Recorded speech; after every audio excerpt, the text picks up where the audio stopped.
Bien, bonsoir à tous. Merci de votre fidélité. Je suis Raphaël Gastebois, vice-président des Vieilles Maisons Françaises. Et je vous souhaite, au nom du bureau, de toute l'équipe de l'association, une bonne et heureuse année 2024. Merci de votre fidélité. Vous êtes toujours plus nombreux à suivre notre conférence et c'est la première conférence de l'année. Donc, meilleurs vœux à tous.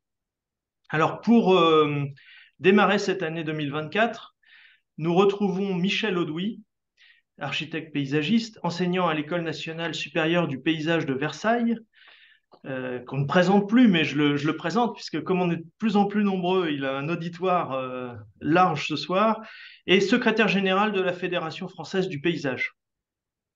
Voilà, Michel est membre du conseil d'administration des VMF, et il va nous parler ce soir des jardins, des abbayes, des jardins du Moyen Âge.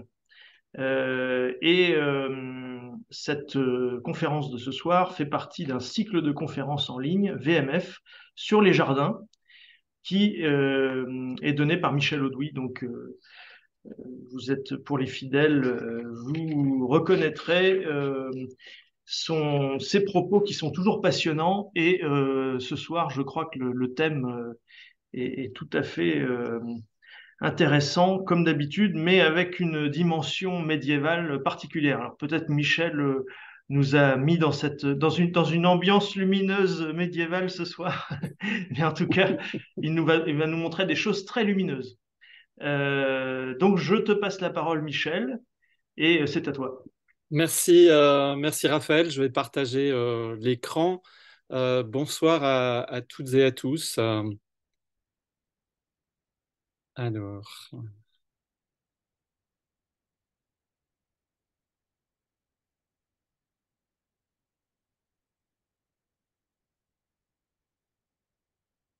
j'espère que... Est-ce que ça marche là? Est-ce que tout le monde voit Oui, on voit bien. C'est parfait. D'accord, très bien. Merci. Alors, je vais vous parler ce soir de jardins qui n'existent plus, si ce n'est à l'état de représentation picturale ou littéraire, et à l'état aussi de traces, notamment dans quelques abbayes. Ça sera la première partie de l'exposé. Dans la seconde partie de l'exposé, je m'intéresserai à une période plus récente, mais qui est liée à cette période des jardins médiévaux, que j'appellerai la renaissance des jardins médiévaux à partir du XXe siècle, du début du XXe siècle, jusqu'à aujourd'hui. On parlera plutôt de jardins d'inspiration médiévale. Alors, pour parler de ces jardins, pour les étudier, il faut s'intéresser au contexte culturel dans lequel ils apparaissent, et en particulier le récit biblique qui était extrêmement important, et notamment le récit de la Genèse, et différentes représentations liées à ces écrits. Alors, je citerai très rapidement, j'évoquerai le Christ, la figure du Christ jardinier dans l'Évangile selon Saint Jean. Je parlerai également de Saint Bernard, qui dit comme Marie, l'Église se désigne comme le jardin du bien-aimé, elle carrose les sources du Sauveur, elle a gardé pour lui les fruits anciens, les oracles et l'un et l'autre testament. Une citation d'Amédée de Lausanne dans les Homélies mariales. Sainte Thérèse d'Avila, en un instant, le jardinier céleste fait croître les fruits et les fait mûrir de sorte que l'âme peut vivre des fruits de son jardin. Ou encore l'abbesse Hérade de Landsberg du couvent Saint-Odile en Alsace qui explicite dans l'Hortus Deliciarum, Jardin des délices, les multiples sens du paradis terrestre, tour à tour ou simultanément, l'âme du chrétien, la conscience pure, la virginité, la vie monastique, le cloître, l'église irriguée par les quatre fleuves de l'Évangile, et enfin la Jérusalem céleste. Et puis j'évoquerai aussi Saint Fiacre, toujours patron des jardiniers aujourd'hui, qui selon la légende aurait défriché une parcelle dans la forêt de Meaux en Seine-et-Marne, dans la forêt de Breuil-en-Brie, pour établir une cellule vers laquelle affluèrent d'autres moines, et puis Fiacras serait mis au travail pour les nourrir. Donc on a un contexte là lié au récit biblique avec la symbolique des jardins à travers cette image terrestre du paradis. Ça, c'est important parce que, au final, les descriptions qu'on peut avoir aujourd'hui de ces jardins ou les représentations qu'on peut avoir sont liées, pour la plupart, à la représentation du récit biblique. Alors, quelques tableaux, il n'en manque pas, qui évoquent le paradis. Et je m'intéresserai plus particulièrement ici, alors on connaît tous les représentations du paradis de Lucas Cranach, qui sont au musée du Prado à Madrid. Je m'intéresserai plus particulièrement à cette image, la Vierge au fraisier. Et on voit la Vierge ici sur une prairie fleurie, où il y a d'ailleurs des fraisiers qui font partie de ces fruits ou de ces plantes qui sont associés soit au Christ, soit à la Vierge. Et derrière, on voit à l'arrière-plan quelque chose qui peut apparaître symboliquement, en tout cas, comme un jardin, avec un certain nombre de rosiers qui sont palissés. Alors la rose est par excellence la fleur véritablement mariale. Ici, c'est quels étaient ces jardins, quelle forme avaient ces jardins. On a très peu de descriptions ou de plans. C'est à peu près le seul plan que l'on a aujourd'hui véritablement d'une organisation d'une abbaye, mais également de jardins, des jardins de cette abbaye. On sait en tout cas que ces jardins, on peut parler de jardins au pluriel pour les abbayes ou les monastères, étaient composés de plusieurs parties. Le pomarius, qui était souvent verger, mais verger qui pouvait être aussi un verger qui faisait office de cimetière. L'ortus, qui était le jardin potager, et l'herbularius, le jardin des plantes médicinales. Là, on a trois formes de jardin qu'on retrouve ici dans ce plan de l'abbaye de Saint-Gall, donc une abbaye qui est au bord du lac de Constance, en Suisse alémanique. Une représentation tardive du XVIIe siècle de l'abbaye de Saint-Guénolé en Bretagne, qui a en gros un peu la même organisation qu'avait l'abbaye de Saint-Gall dès le Moyen Âge. On reconnaît ici le jardin le plus clos qu'il soit au milieu du cloître, et puis le verger, l'ortus également. Alors dans l'ortus, on cultivait à la fois des plantes utiles et des plantes ornementales. Alors elles n'est pas tout à fait ornementales au sens où on pourrait en parler aujourd'hui, mais c'était des plantes qui étaient souvent dédiées euh, au, au fleurissement des autels. Et l'essentiel de ces plantes était symbolique, avait une symbolique. Donc on retrouve l'œillet, le lys en particulier, et également les roses, qui étaient des fleurs dédiées, symboliques de Marie, au culte de Marie, qui sont des fleurs qu'on va retrouver pendant très longtemps, je dirais quasiment jusqu'au XXe siècle, dans ce qu'on appelait les jardins de curé. Hein. C'était les principales fleurs qui étaient cultivées dans ces jardins. Ici, je vais détailler un petit peu cette image qui montre un peu une esquisse, hein, une représentation de ce que pouvaient être ces jardins. Alors, on représente les jardins toujours clos. Symboliquement, ils représentent le lieu pur, hein, le paradis, mais il pouvait être aussi synonyme de la représentation de la virginité par rapport, donc ils sont protégés par des murs, toujours en opposition à un environnement supposé hostile. On voit ici le paysage qui s'organisent autour de ce jardin clos. On voit une organisation qui ne nous dit pas du plan de ce jardin. C'est encore une fois, c'est une image et pas du tout une représentation du jardin. Il y a quelques éléments symboliques, ces carrés notamment de culture, d'herbes médicinales. On voit aussi également des fruitiers. Et puis, on voit ici un petit détail, alors je ne sais pas si vous arriverez à le voir, ce sont des œillets rouges, donc encore une fleur symbolique qui pousse sur un petit dôme, comme ça, qui est surmonté d'une croix. Donc là, même si nous sommes dans un jardin qui n'est pas un jardin de monastère, qui est un jardin plutôt lié urbain, lié à un palais, à une maison bourgeoise, eh bien, la question de la symbolique religieuse, la question de l'évocation du paradis n'est jamais éloignée. Ici, c'est beaucoup plus intéressant par rapport à cette opposition de deux mondes, le monde pur du jardin et le monde, le chaos extérieur, on va dire une représentation du chaos extérieur. Alors ici, il s'agit de la représentation d'un récit qui est extrait du Vita d'El Padre, qui est un ouvrage qui est largement diffusé au XIIIe siècle. Et en gros, l'histoire, c'est une religieuse victime du diable, lequel réussit à la posséder en la tentant avec une feuille de chou verte. Alors on voit ici que le paradis, même si ce jardin est clos de murs et protégé symboliquement, le danger n'est jamais très loin puisque la nonne qui est représentée s'apprête à cueillir le fruit interdit.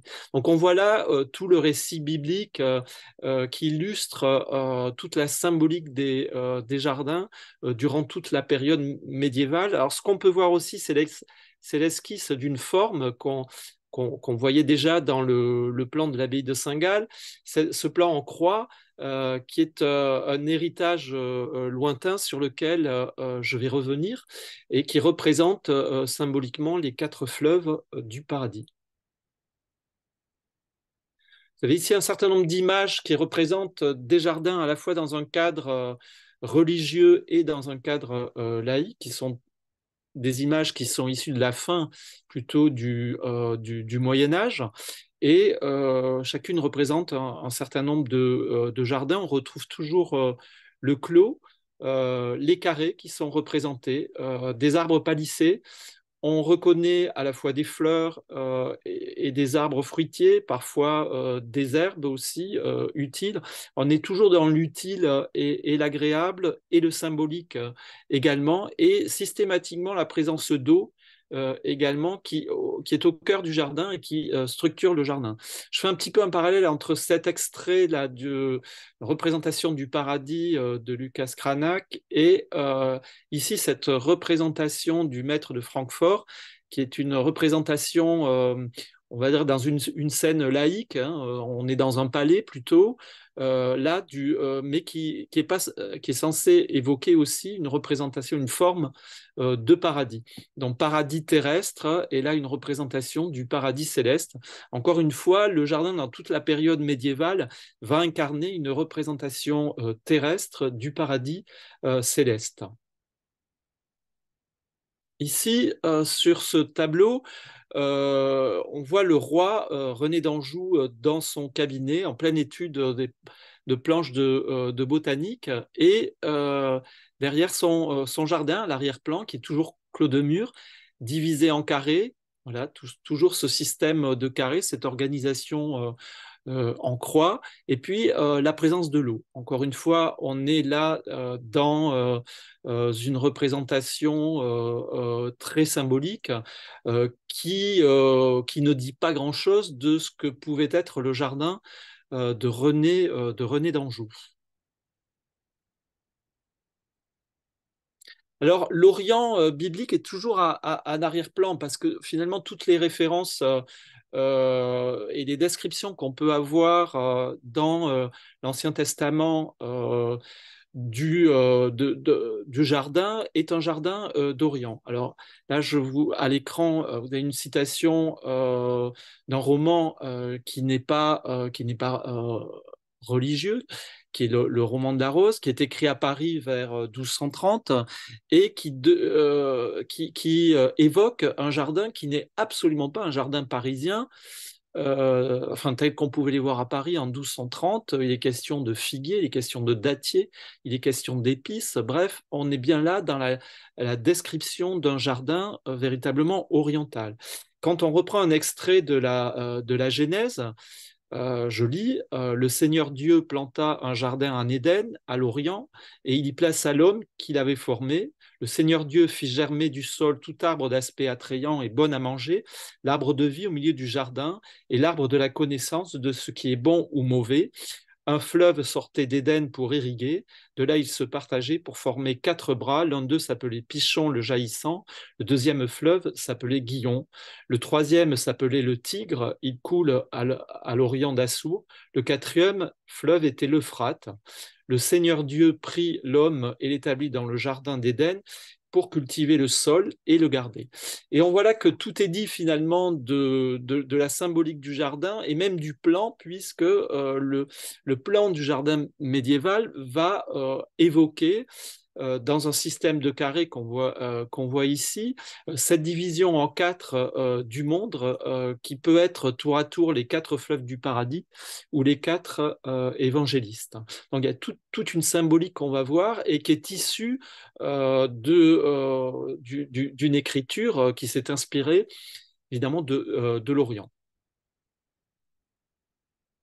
Je rappelle un petit peu tout cet héritage oriental à travers ici un tapis persan, qui est un tapis relativement récent dans l'histoire, puisque c'est un tapis du début du XVIIe siècle.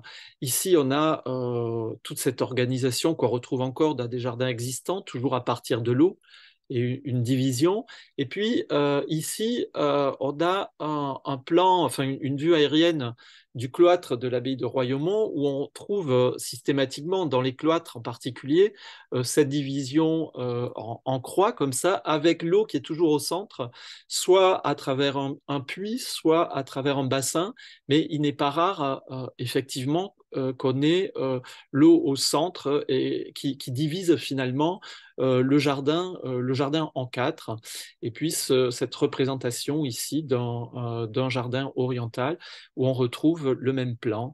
Donc c'est important d'établir ces parallèles parce que l'image du paradis, c'est vraiment le jardin idéal. Et l'image du jardin idéal, c'est la description de ces jardins qui étaient dans des quasi-déserts et qui n'existaient que parce que finalement les sociétés, l'être humain avait inventé des moyens de faire naître la vie, de faire surgir la vie à travers l'eau, à travers la conduite de l'eau, à travers le stockage de l'eau en plein désert. Et c'est ça véritablement l'image du paradis, c'est ce monde idéal, c'est le jardin, le jardin dans le désert au départ. Ici, c'est un monastère, le monastère de San Geronimo à Grenade. On va retrouver cette structure régulière. Alors après, ce sont évidemment des variantes, mais dans le jardin du cloître de ce grand monastère de Grenade, on a un verger d'agrumes. Il n'y a pas plus précieux que cet arbre dans toute la période médiévale. Je rappelle quand même que les jardins conçus, notamment les jardins hispano-mauresques conçus à Grenade, sont conçus dans la période du médiéval, enfin qui correspond au Moyen Âge en Europe. Et ces jardins sont décrits, les descriptions de ces jardins remontent, je dirais, et vont nourrir tout un imaginaire, en particulier en France, mais en Europe du Nord également. Alors, toujours dans le contexte culturel, je vais rappeler un certain nombre de textes ou de références, comme ce capitulaire de Charlemagne, pour rappeler qu'il y a même que cet intérêt pour les jardins, pour l'agriculture, il est quand même très ancien. Il est diffusé beaucoup, il est conservé, le savoir, notamment à la chute de l'Empire romain, le savoir agronomique est conservé souvent dans les monastères et les abbayes. Et puis ce capitulaire de Charlemagne, où il est préconisé, où il est donné une liste de 89 espèces d'arbres et de plantes à cultiver, et il y a sous l'Empire carolingien des conseillers horticoles qui sont la plupart du temps des abbés dans les grands monastères. Bernard de Clairvaux, cistercien, le Coulâtre est réellement un paradis, on y trouve les prairies verdoyantes des Écritures et de ce fleuve de larmes de l'amour céleste fait jaillir les plus rares affections de l'âme. Là sont comme des jardins aux cimes élevées, les cœurs des saints, tous chargés de fruits. Puis Vegetalibus, pardon, qui est un ouvrage, un traité d'agriculture, l'un des premiers, publié vers 1260, dans lequel le dominicain Albert le Grand parle de jardin d'agrément aux côtés de jardins utilitaires, donc avec toute la symbolique que l'on prête, symbolique paradisiaque que l'on prête au jardin d'agrément. Les abbayes, comme je le disais précédemment, ont un rôle important dans la préservation puis la diffusion de tout un savoir agronomique et horticole qui va se diffuser par ailleurs ensuite sur l'ensemble des territoires et dans les villes. Alors, les plans que nous avons des abbayes datent pour la plupart du temps en France, hein, la veille de la Révolution. Il est rare qu'on ait un état médiéval, hein. Je parlais de l'abbaye de Saint-Gall, qui est un des rares plans où on a l'organisation médiévale. Il se trouve tout de même que jusqu'à la Révolution en France, les abbayes conservent un même principe d'organisation, une diversité de jardins, à la fois des jardins utiles et des jardins agréables, qui vont s'enrichir, on le voit ici, de plans qui sont assez caractéristiques là, du XVIIe siècle, hein, où on va retrouver une influence classique dans les abbayes, que ce soit dans l'architecture et notamment dans l'extension des abbayes à la veille de la Révolution, mais également dans la forme des jardins. Ici, c'est l'abbaye de Cluny. Voilà. Ce qu'on admire aujourd'hui dans ces abbayes, c'est leur inscription dans le paysage, et on parle toujours du sens qu'avaient les moines, finalement, le sens du paysage, le sens des lieux. Alors, c'était souvent pour des raisons à la fois utilitaires et des situations stratégiques et aussi symboliques, souvent en retrait du monde pour toutes ces grandes abbayes, notamment de Provence, comme l'abbaye de Sénanque ou l'abbaye du Toronnet. Euh, les jardins et l'exploitation agricole qui allait avec les abbayes n'est pas parvenue jusqu'à aujourd'hui, à la fois toute la période révolutionnaire, mais auparavant il y avait eu déjà des transformations et tout un effacement finalement de tout cet héritage médiéval des jardins. Voilà. Et les jardins qui sont visibles aujourd'hui dans ces abbayes en général sont des jardins qui sont très récents. Grandes abbayes, l'abbaye de Toronnet, donc dans le Var, qui a inspiré notamment l'architecte Le Corbusier pour son couvent de la Tourette dans le Lyonnais. L'abbaye de Boscodon, donc dans les Hautes-Alpes, très, très belle abbaye, qui a conservé son grand bois qui était géré à l'origine par les moines, son grand bois de Mélèze. L'abbaye de Fontfrade, une des mieux conservées aujourd'hui, sur la commune de Narbonne, en pleine Corbière.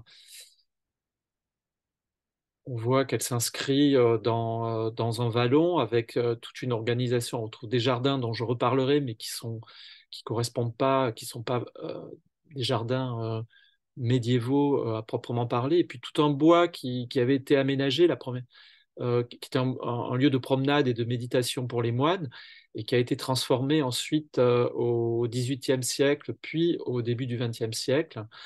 en jardin, ce qu'il est encore aujourd'hui. On voit l'eau était importante, hein, la présence de l'eau, la présence de terres fertiles, la présence de bois, parfois de carrières pas très loin. C'était les critères finalement pour installer, pour fonder une abbaye ou un monastère.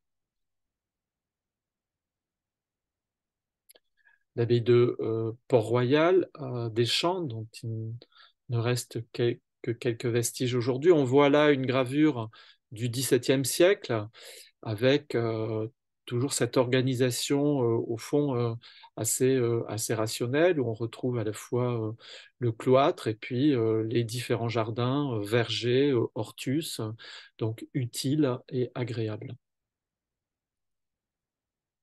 Ici, la Grande Chartreuse de Grenoble. Alors, la Grande Chartreuse de Grenoble, c'est intéressant parce que vous avez des cellules, des moines qui ont systématiquement un petit jardin, comme un mini cloître, qui reste des lieux de méditation. On voit ces différentes cellules là dans la Grande Chartreuse au-dessus de Grenoble.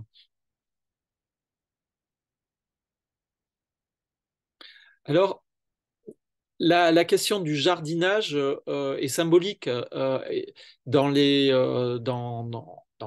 monastères. Jardiner, c'est une façon, et travailler la terre, c'est une façon de se rapprocher de Dieu, de cultiver le jardin, le paradis terrestre, pour se rapprocher de l'Éden. Donc on voit ici sur ce tableau un détail. On voit les moines jardiner ici, voilà, et qui nous disent l'importance symbolique de la terre, du travail de la terre et du jardin à travers l'évocation de ce paradis euh, terrestre. Ici, voilà, on voit la permanence des formes. Ça, c'est une vue de la Chartreuse de Marseille vers 1610. Alors, ça n'existe plus. On voit toute l'organisation de la Chartreuse avec ces fameuses cellules et ces jardins qui sont autant de petits jardins de cloître pour chacune des cellules. Et puis, une organisation centrale avec toujours un plan en croix et probablement là on devine quelque chose qui avait l'allure d'un bassin ou d'un puits. Alors on reste dans la même symbolique et puis tout autour le domaine agricole.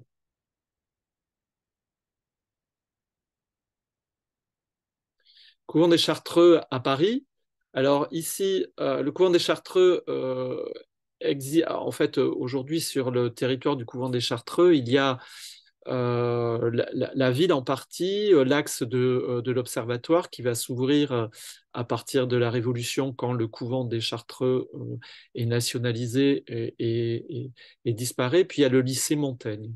Voilà. Et le couvent des Chartreux, c'est un couvent très, très puissant à Paris, tellement puissant que Marie de Médicis, qui souhaitait prolonger l'axe du Jardin du Luxembourg vers l'observatoire, enfin l'actuel observatoire, n'avait jamais pu faire l'acquisition auprès des Chartreux de terrain pour prolonger le jardin du Luxembourg. Il y a dans le jardin du Luxembourg aujourd'hui un peu une forme de permanence du couvent des Chartreux. Le couvent des Chartreux était très célèbre pour ses jardins et en particulier pour son verger. Et à la Révolution, quand le couvent des Chartreux disparaît, qu'on a grandi le jardin du palais du Luxembourg, on va maintenir un verger qui est une lointaine mémoire du verger des Chartreux et qui existe toujours de manière assez symbolique. Il y a toujours dans une partie, la partie du 19e siècle du Jardin du Luxembourg, il y a toujours un verger aujourd'hui où on cultive, où on présente une diversité de formes, notamment d'arbres taillés. Ça fait partie des grandes traditions du Jardin du Luxembourg encore aujourd'hui. Et c'est bien la mémoire du couvent des Chartreux. Là, on a la chartreuse du Miraflore en Espagne, toujours avec le même principe d'organisation. La deuxième partie de mon exposé sera plutôt sur la redécouverte ou la réinvention quelque part, ou l'invention même des jardins médiévaux à partir du XXe siècle, avec en fait, il y a deux éléments qui vont être des fils conducteurs.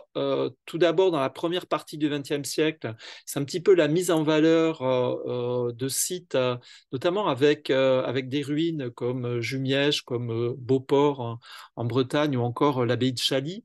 Il y a une redécouverte de ces lieux finalement à l'état de traces, à l'état de vestiges, qui vont faire l'objet d'aménagements et de mise en scène à proprement parler paysagère. Ça, c'est une partie. Et puis, seconde partie du XXe siècle, où là, on va véritablement essayer de reconstituer un certain nombre de jardins médiévaux à partir de sources de description, euh, comme on peut avoir dans le roman de la Rose, mais également à partir de sources de représentation, et notamment, je pense à la Dame à la licorne, par exemple, ou encore à un certain nombre de tableaux issus de la période médiévale. Et là, on va s'attacher à essayer de recréer dans un certain nombre de sites historiques des jardins que moi j'appellerais des jardins d'inspiration médiévale. On pourrait parler aussi de jardins néo-médiévaux. Alors ici, c'est plutôt une vision romantique du Moyen Âge à travers des lieux qui sont aujourd'hui en ruine et dans lesquels on a créé un certain nombre de jardins, souvent dans la première partie du XXe siècle. Ici, c'est une abbaye qui est recréée véritablement à partir de morceaux d'abbayes, enfin d'anciennes abbayes qui avaient été démolies. Le cloître est ancien, mais il a été ici remonté. Là, on est tout à fait au début du XXe siècle à Nice. C'est un lieu qui cherche aujourd'hui, qui est un peu en déshérence, qui cherche une destination. Je ne sais pas ce qui fera la ville de Nice, mais c'est un lieu qui mériterait vraiment une vraie renaissance.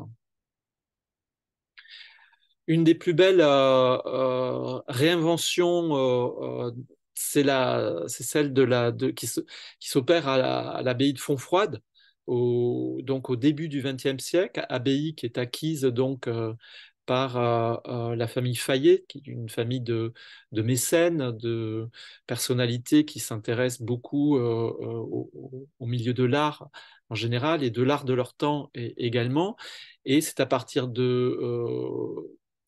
aux alentours de 1900 qu'on va créer, notamment dans l'ancien cimetière, une roseraie, qu'on va restaurer le jardin du cloître, ou encore ce jardin ici, qui est une sorte de verger, en fait, c'est une oliveraie.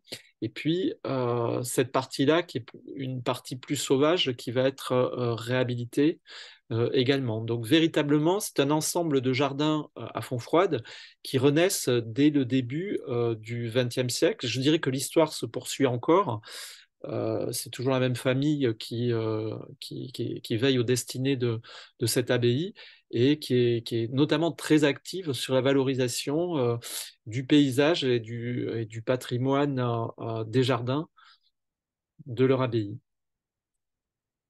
Ici, c'est toujours la même famille, hein, une autre branche, qui avait fait l'acquisition de l'abbaye du Fort Saint-André à Avignon, et qui avait là aussi aménagé autour de 1900 un jardin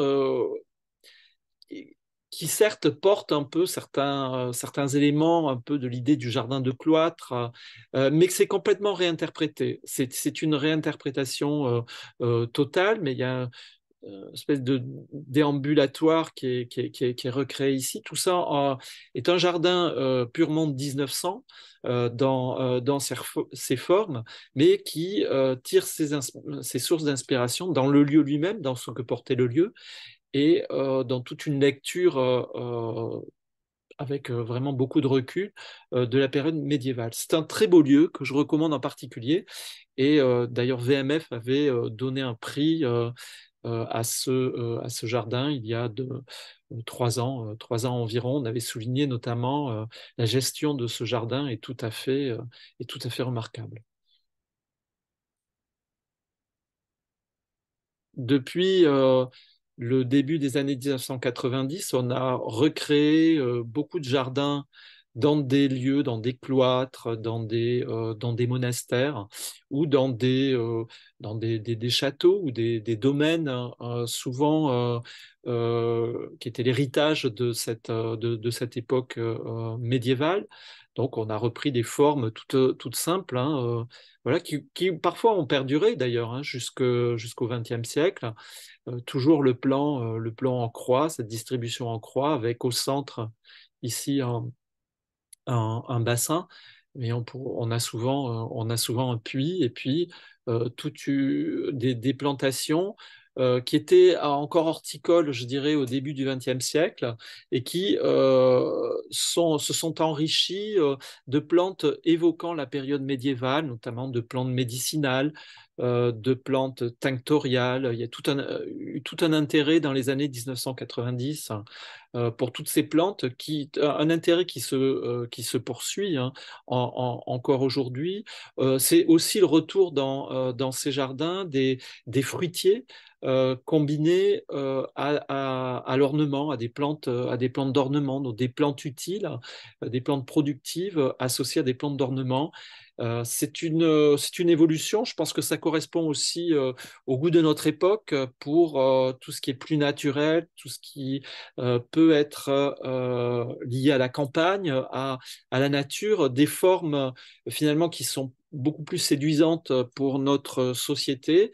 Et c'est une des raisons pour lesquelles on s'est replongé finalement dans toutes ces références du Moyen Âge pour inventer une nouvelle forme de jardin. Je ne sais pas ce que diront les historiens dans 50 ans, je n'ai pas le recul pour le dire là, mais je pense qu'il y a toute une période depuis les années 1990 jusqu'à aujourd'hui où on a retrouvé finalement le Moyen Âge comme l'architecture à l'époque de Viollet-le-Duc avait retrouvé aussi le Moyen Âge et une vraie source d'inspiration dans cette partie.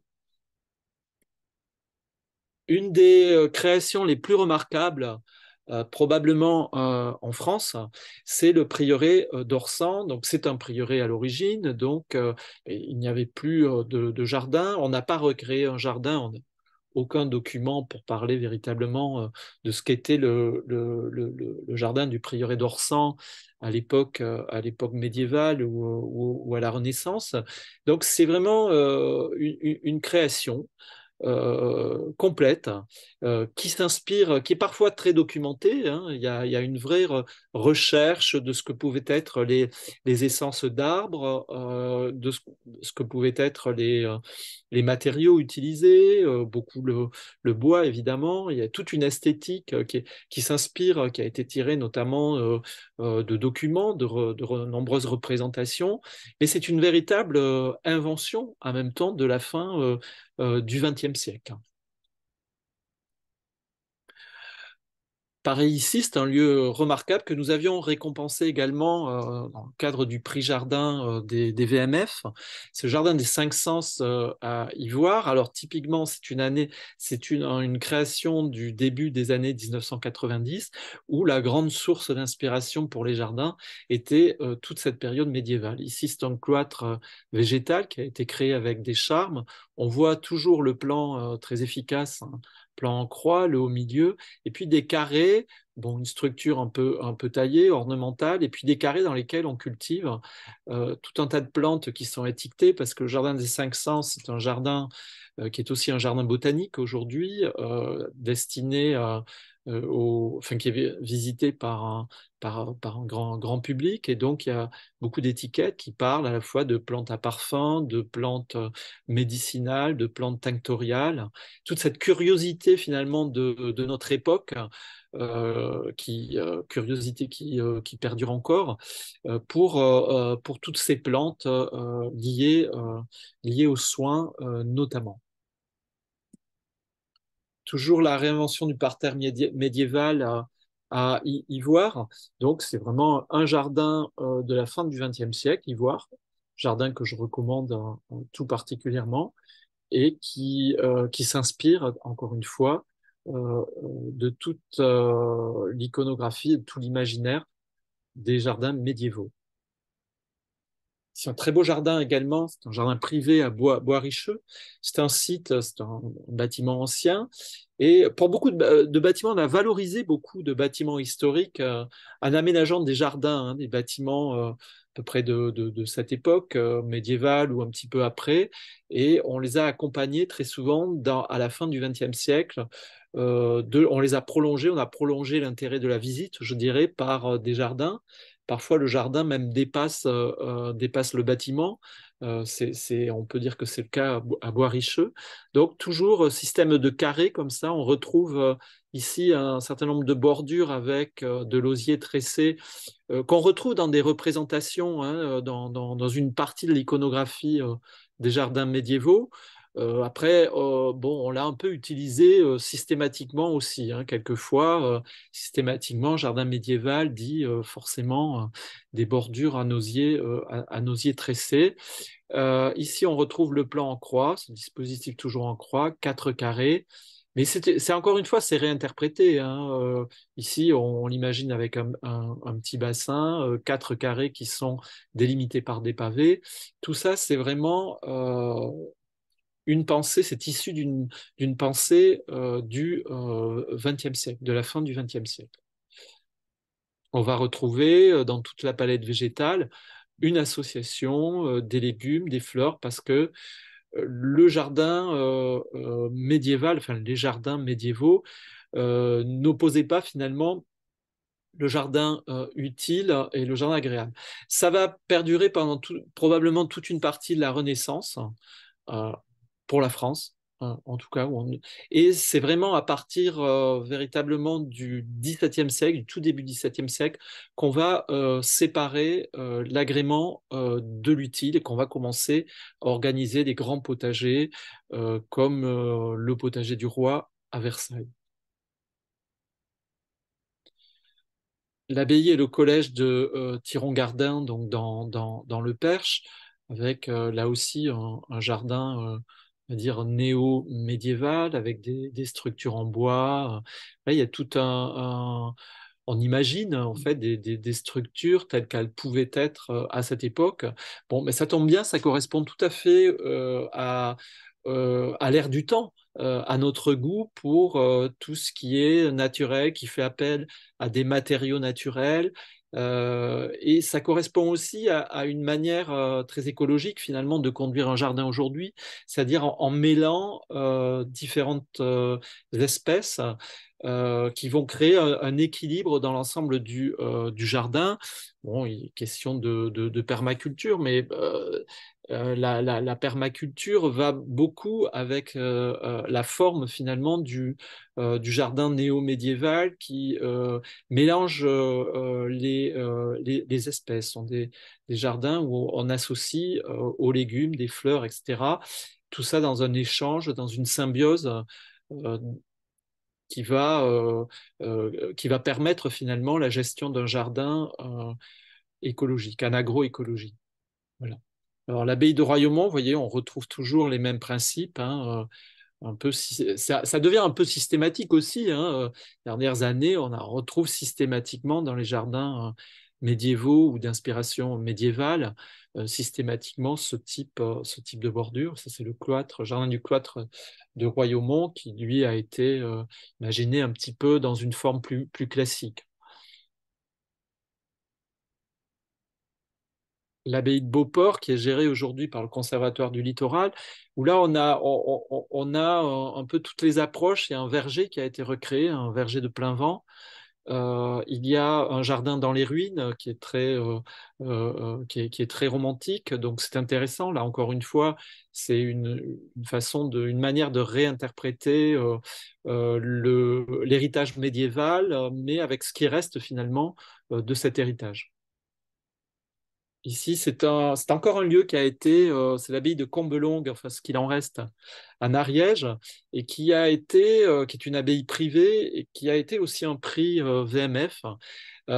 C'est assez remarquable ce qu'a fait le propriétaire avec peu de moyens, et notamment un tout petit jardin d'herbes, un herbularium, mais fait à sa façon avec les plantes du coin, ou jardin de simple, qui là aussi correspond à une esthétique qu'on aime bien aujourd'hui, hein, ce côté naturel, ce côté jardin naturel, euh, qui est tout à fait intéressant. Je recommande beaucoup la visite dans ce lieu, l'abbaye de Combelongue, donc en Ariège, près de Saint-Girons. Ici, c'est un jardin éphémère pour un défilé Chanel, vous voyez. Je dirais que l'inspiration médiévale rejoint même les podiums de la haute couture en pleine Fashion Week à Paris. C'est quand même assez intéressant de voir qu'on retrouve ici, voilà, tout le grand dispositif du plan en croix, et puis des carrés dans lesquels on va retrouver une diversité de plantes à parfum, de plantes médicinales, de plantes à fleurs. Et on voit aussi également des légumes. Voilà. Jardin de l'abbaye de Valloire, qui est un jardin qui est créé dans les années 1990 par le paysagiste Gilles Clément. Il a recréé ici, on voit sur l'image, ce qu'il va appeler un cloître végétal. Toujours des carrés, tout un système de carrés dans lesquels on va cultiver des plantes vivaces, hein, que l'on va associer souvent à des plantes à parfum, des plantes médicinales. On retrouve des jardins de simple ici dans un contexte qui n'est plus du tout un contexte d'abbaye ou de bâtiment historique. C'est à Saint-Valery-sur-Somme. C'est un jardin absolument remarquable qui a été créé par une association avec l'aide des services municipaux. Et on retrouve toute la magie finalement de ces jardins d'herbes qui ressemblent aussi, qui font penser aussi à des jardins de curé. Jardin palatial du palais d'Urbino en Italie qui a été recréé il y a pas très longtemps. Un jardin qui est tout à fait intéressant, qui domine, qui est un jardin un peu suspendu qui est clos de murs, mais ces murs sont percés de fenêtres. Voilà. Là, on retrouve vraiment toujours la forme originelle finalement du jardin de cloître, mais vraiment dans sa plus simple expression. On est presque là dans le minéral absolu. Jardin remarquable qui a été inauguré il y a peu de temps, puisque en 2020, qui est la reconstitution du jardin du Palais des Papes d'Avignon.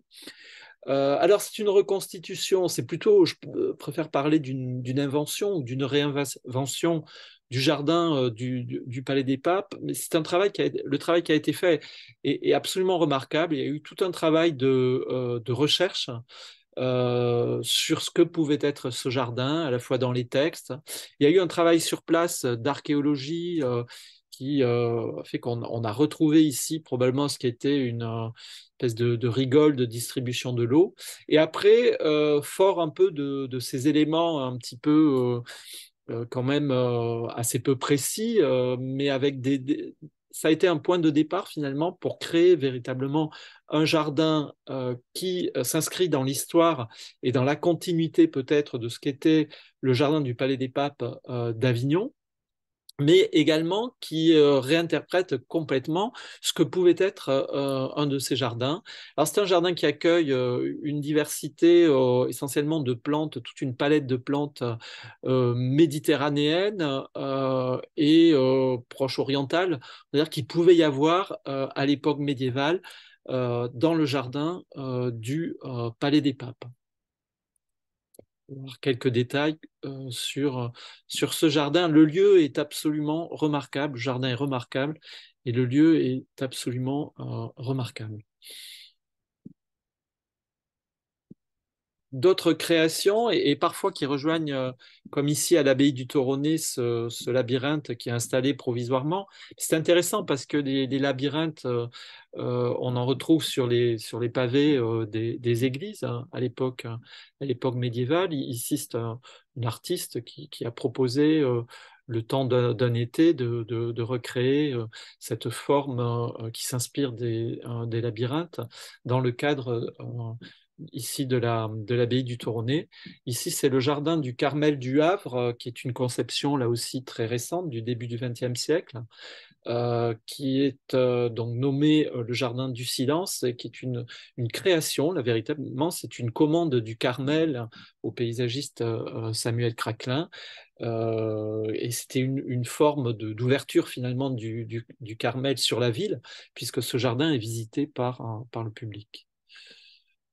Ici, c'est l'abbaye de la Grasse, dans l'Aude, l'abbaye Sainte-Marie de la Grasse, qui est une abbaye où il y a deux époques, une époque euh, médiévale et puis une époque qui est ici du XVIIe siècle. Un jardin, plusieurs jardins ont été recréés, un verger qui n'est pas visible sur la photo, et puis ce jardin-là qui reprend les grandes formes et tout le vocabulaire finalement du jardin d'inspiration médiévale, tel qu'on peut, encore une fois, l'imaginer aujourd'hui. Et je vous le montre dans le détail. C'est un vrai jardin d'inspiration médiévale et de vrais moines, puisque c'est une abbaye où il y a de vrais moines. Donc, une abbaye vivante qui revit aujourd'hui aussi à travers, qui est ouverte au public. Et les jardins font partie de cette ouverture, hein. On a pu remarquer que tous les jardins d'inspiration médiévale accompagnaient souvent des lieux où ces jardins avaient pu exister dans l'histoire. Et comme il y a aujourd'hui tout un attrait finalement pour le jardin et pour le lien entre le jardin et l'architecture, tout naturellement, toutes ces dernières années, ces 30 dernières années, ont vu la création de nombreux jardins d'inspiration médiévale. Et je terminerai mon exposé, avant de répondre à vos questions, bien entendu, sur cette image-là.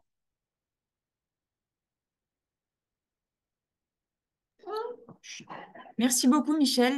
C'était très intéressant. On a en effet plusieurs questions, dont une question d'un religieux qui est de l'abbaye de la Grasse, qui vous demande si, lorsque vous parlez d'un effacement et d'une perte de la transmission dans le domaine des jardins antérieurs à la Révolution, parlez-vous d'un abandon des jardins d'ornement, des cultures ou d'une perte de savoir-faire? Voilà un petit peu plus de précision sur ce sujet. Alors, je parlais exclusivement enfin, les jardins, en réalité, les jardins médiévaux, la partie du Moyen Âge, vont probablement transmettre enfin, un certain nombre de formes qui vont être intégrées à d'autres formes de jardins qui vont venir à la Renaissance et plus tard au XVIIe siècle. La première partie de la Renaissance, on a un peu quelques plans, etc., est encore assez proche des jardins de la fin du Moyen Âge, en tout cas de ce qu'on en connaît. Mais dans la seconde partie de la Renaissance, l'influence de l'Italie et à travers l'Italie de toute l'Antiquité, de toute l'inspiration antique, va faire disparaître peu à peu tout cet héritage médiéval ou de la première partie de la Renaissance, hein, pour passer à d'autres formes de jardin où on va retrouver parfois une dimension du sacré, mais à travers l'inspiration antique, hein. Ce qui caractérise notamment en Italie à la Renaissance les jardins donc de la Renaissance italienne, c'est la manière dont on retrouve l'Antiquité et dont on va à travers des images, en fait, toute une source d'images antiques, et notamment la statuaire, mais aussi des formes antiques comme le bois sacré, comme les grottes, par exemple. On va retrouver une forme finalement de divin et une forme de paradis, mais dans des formes qui sont plus celles héritées du Moyen Âge. Je pense qu'à toutes les époques, et finalement, quel que soit le rapport qu'on peut avoir avec dimension religieuse ou spirituelle, le jardin incarne quand même dans sa symbolique l'idée d'un monde idéal. Alors ça a pu être dans toute la période du Moyen Âge et de la Renaissance, véritablement complètement l'image du paradis céleste, mais sur Terre. Mais je pense que d'une manière générale, le jardin, encore aujourd'hui, représente l'idée d'un monde idéal. Que ça passe par une dimension religieuse ou que ça passe par une dimension qui est plus éloignée du religieux, mais qui néanmoins peut avoir, où on peut parler finalement d'une certaine forme de spiritualité.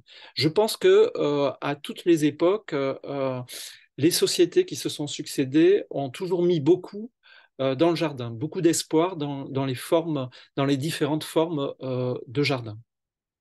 Et je pense que c'est pas anodin qu'on recrée des jardins d'inspiration médiévale où on va retrouver un mélange de végétaux, toute une richesse, toute une diversité, à l'époque où on s'interroge sur l'écologie. Merci beaucoup. On a une question assez précise qui demande d'où provient l'image de la Vierge au fraisier qui était au début de votre présentation. Je crois que c'est au Louvre, D'accord, merci il me beaucoup. semble. On a une autre question qui demande, peut-on dire que le jardin zen est aussi d'inspiration religieuse? Oui, complètement. D'ailleurs, les jardins zen, on va véritablement aux sources du jardin zen, c'est-à-dire au Japon, ce sont des jardins de monastères au départ. Vous voyez, dans une culture qui paraît très éloignée de la nôtre, au fond, il y a des formes comme ça de jardins qui avaient le même rôle, hein, finalement, qui étaient des sources de méditation, d'inspiration. Le jardin du cloître, c'est vraiment l'ouverture. Le cloître, c'est l'ouverture sur le ciel, une ouverture symbolique sur le ciel. Ce sont des lieux fermés, protégés du monde, et ils incarnent bien, le jardin du cloître en particulier, incarne complètement sur Terre l'idée du paradis, hein, l'idée du paradis, à travers vraiment des symboles, hein. Le jardin de cloître, c'est vraiment un jardin absolument minimal, hein. Encore une fois, c'est un jardin symbolique, c'est vraiment une représentation. D'accord. Et toujours, du coup, hors Europe un peu, on a une question qui demande, pensez-vous que en dehors de l'Europe, les jardins sont également inspirés par une vision idéale? Toujours, je citais beaucoup les jardins orientaux qui ont pas mal alimenté tout le récit de la Genèse et tout l'imaginaire des jardins du Moyen Âge, l'imaginaire du paradis, c'est bien ces jardins au milieu du désert, au milieu d'un environnement hostile, euh, qui sont source de vie, où il y a l'eau et à partir de l'eau, il y a l'abondance et donc un monde finalement qui est complètement idéal. Mais dans ces pays orientaux, les jardins peuvent être liés à une dimension complètement spirituelle. D'accord. Euh, on a une question plus précise donc sur le jardin médiéval clos. Pourquoi s'interdit-il la perspective? Alors, il y a la symbolique que j'expliquais notamment à travers une image, c'est-à-dire le lieu clos protégé du monde. Et bon, toute la période médiévale est quand même une période un peu d'incertitude. On voit que les villes sont protégées par des enceintes, cette idée un petit peu de fermeture. Et puis la fermeture, elle est aussi symbolique, plus particulièrement dans les abbayes, dans les monastères, où là, on a vraiment une fermeture voulue, un retrait du monde. Et la perspective, on va la retrouver, l'ouverture, on va la retrouver dans les jardins, dans une période qui correspond véritablement à une ouverture beaucoup plus large sur le monde, qui est la Renaissance. Là, on a, à partir de la Renaissance, une ouverture des jardins avec des perspectives qui, au départ, sont un petit peu timides, mais qui sont vraiment affichées, notamment chez les théoriciens de l'architecture, comme chez Alberti, qui est vraiment le théoricien italien de la perspective, qui était un architecte. Et à partir de là, on va peu à peu ouvrir les jardins et faire que finalement le paysage visible, qui est souvent d'abord le paysage cultivé, le paysage qui a une bonne image au fond, qui n'est pas le paysage sauvage, dans un premier temps, va être mise en scène à partir de perspectives qui partent du jardin. Alors après, au XVIIe siècle, avec l'avènement notamment du jardin classique, notamment André Le Nôtre, là on assume complètement une perspective qui part dans des horizons qui sont infinis, hein, comme à Versailles notamment, ou à Vaux-le-Vicomte, où il y a une espèce de grand mouvement finalement dans la perspective qui nous amène aussi dans des horizons lointains et au fond dans les cieux. Merci beaucoup. On a une question sur le jardin médiéval hors abbaye. Est-il un jardin symbolique aussi et pas seulement utilitaire? Alors, le C'est un jardin médiéval jardin hors hors abbaye. abbaye, Oui. d'accord.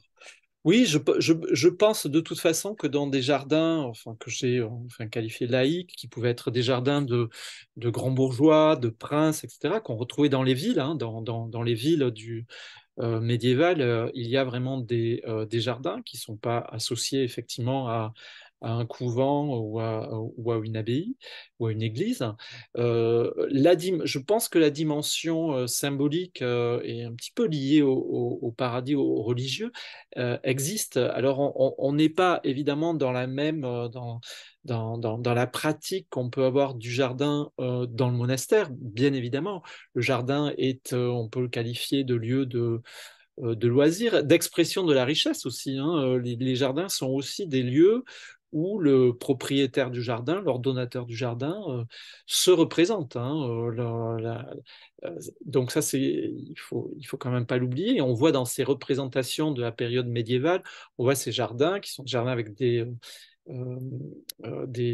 bourgeois ou des princes, qui parfois se représentent d'ailleurs à travers, à travers, on voit des représentations de bourgeois, à travers en présence de la Vierge, en présence du Christ, etc. Il y a un peu des mises en scène comme ça qui sont assez intéressantes, où on voit comment les puissants s'approprient des images, des images religieuses finalement et s'incarnent dans ces images-là, se représentent dans ces images-là.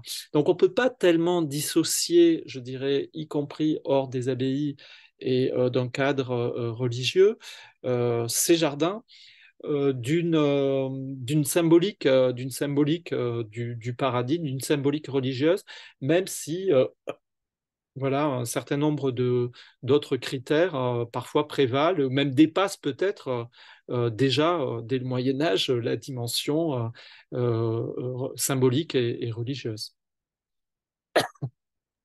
Merci beaucoup. On va prendre une dernière question qui est plutôt plusieurs questions en une. On a plusieurs questions sur l'existence des animaux dans ces jardins. Donc, quelle était leur place et s'il y avait aussi des élevages de pigeons, des pigeonniers dans les couvents médiévaux, par exemple. Oui, il y a des volières dans ces jardins très tôt, comme il y en avait d'ailleurs dans les jardins d'Orient, avec un certain nombre d'oiseaux. On voit d'autres animaux représentés. Alors après, c'est pas des représentations fidèles, mais on imagine quand même que dans ces représentations du monde idéal qu'incarnaient les jardins, il y avait quand même l'idée de rassembler tout le monde vivant finalement au sein d'un même lieu, même à titre symbolique. Alors, ça pouvait être les oiseaux et on imagine aussi d'autres animaux. Moi, je trouve que ça résonne beaucoup dans la période actuelle où, pour des questions d'écologie, on raisonne aujourd'hui même au sein d'un jardin purement d'agrément, on raisonne en termes de biodiversité, avec l'idée d'attirer, que le jardin attire autant des animaux utiles, des oiseaux, des insectes, qu'il ne présente un certain nombre de plantes ou de fleurs. Donc, et il y a cette idée, encore une fois, que aujourd'hui, du fait du contexte dans lequel on est, d'urgence écologique, finalement, le jardin redevient quelque part une espèce de monde monde idéal, en tout cas la vitrine d'un monde idéal qui dit finalement, ben voilà comment il faudrait faire un peu au-delà des limites du jardin, voilà comment il faudrait faire pour gérer les territoires, la campagne, et y compris la ville. Donc il y a cette dimension du vivant qui est très intéressante, hein, et qu'on retrouve. Si on reprend la série de la Dame à la licorne, ouais, il y a toujours des animaux. Il y a ce qui s'apparente à un jardin. La Dame à la licorne, elle est toujours au milieu du Nil, finalement, au milieu de ce qu'on imagine être tout un monde, tout un territoire. Donc la dame à la licorne, elle est toujours isolée sur la tapisserie, sur ce qui peut symboliser ce qui s'apparente à un jardin. Et elle est là en lien avec des animaux, dont la licorne, hein, et on voit qu'il y a une espèce de symbiose finalement et de rencontre entre tous les êtres vivants. Donc c'est ça, probablement une forme de paradis, d'idée du paradis. Merci beaucoup. On a encore pas mal de questions peut-être qu'on vous transmettra après Je peux répondre à une ou deux questions encore, hein, avec Allez, plaisir. encore une ou deux. Alors, on avait une question sur est-ce que les graines étaient échangées entre les jardins, entre les abbayes, etc. Alors ça, franchement, je ne l'affirmerai pas, mais je pense, parce que les abbayes sont des lieux de diffusion du savoir horticole et agronomique. Donc il est fort probable que les graines, les plantes, les boutures voyagent d'une abbaye à l'autre comme elles voyageaient depuis d'autres pays au Moyen Âge. La D'accord. question de l'acclimatation des végétaux, c'est une question qui remonte, qui est très ancienne, hein, qui remonte à l'Égypte, qui remonte à la Mésopotamie. Les êtres humains déplacent déjà des végétaux, acclimatent des végétaux utiles notamment. Et ça se poursuit au Moyen Âge il y a quand même c'est une période où il y a beaucoup d'échanges. D'accord. On a du coup, on va prendre une dernière question, parce que le temps passe. Quel rapport entre les prairies fleuries et le jardin médiéval? Alors, on retrouve dans les représentations du jardin médiéval des prairies fleuries. Et va le retrouver aussi dans toute l'iconographie, qui est plutôt là, bon, dans les tapisseries, les mille fleurs. On est vraiment à la fin du Moyen Âge, hein. Chronologiquement, si on regarde, la Dame à la licorne, c'est 1500, je ne sais plus exactement, mais et on a toutes ces séries de tapisseries de mille fleurs qui représentent des prairies fleuries. Euh, dans les jardins médiévaux, il y avait un certain nombre de fleurs. Il y avait quelques fleurs qui étaient déjà acclimatées, le lys par exemple. La rose sont déjà des plantes acclimatées, ou l'œillet sont des plantes acclimatées dans les jardins qui viennent du bassin méditerranéen. Mais il y avait aussi un certain nombre de plantes qui existaient, qu'on retrouve aujourd'hui, mais qui existaient dans la campagne et qu'on cultivait dans les jardins, qui étaient remises en scène dans les jardins, dans des plates-bandes qui composaient des prairies. Puis il y a des descriptions, je crois que c'est dans le Cantique des Cantiques, où il y a une description d'un paysage avec des prairies fleuries. Je ne sais plus exactement, je n'ai plus en tête, hein. Je ne m'aventurerai pas à vous citer un extrait du Cantique des Cantiques, mais il est question à un moment donné d'un paysage qui se réveille au printemps et avec des fleurs dans la campagne. Donc il y a quand même toute une thématique de la prairie fleurie qu'on va retrouver dans l'iconographie, qui est une iconographie qui va être beaucoup reprise à la fin du XXe siècle, quand on va à nouveau redécouvrir ou renouer avec cette forme de jardin.